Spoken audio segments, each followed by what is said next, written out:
medyo tabla-tabla lang amigo yung binta natin. Kaya yung kahapon medyo nagpahinga muna tayo, medyo tinaman tayo paglaot. So yun amigo, no? At ngayon testingan na naman natin ngayon maglaot at baka yun sumibat sila. Pero sa ibang lugar tayo amigo, sa parting Samar.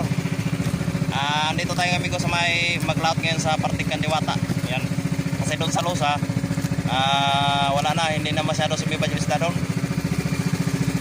So balikan na naman natin yun amigo pag medyo maganda yung panahon, medyo maulan.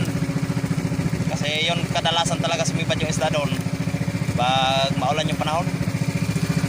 So kaya amigo, dito na muna tayo sa Kandiwata, pero parting Samar pa rin yan. Diyan na muna tayo ngayon mga isda.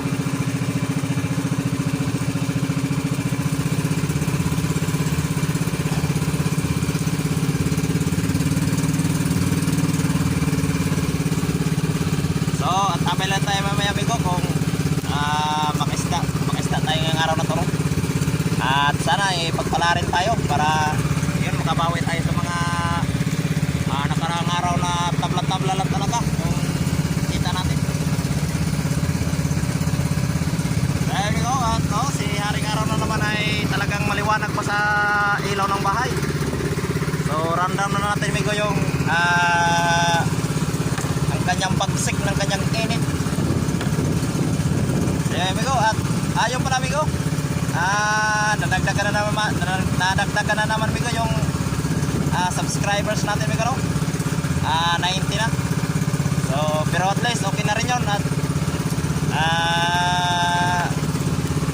padagdag. So maganda na rin yun amigo. So maraming salamat sa mga nag-subscribe, no? At salamat sa inyong walang sawang suporta sa ating mga video amigo.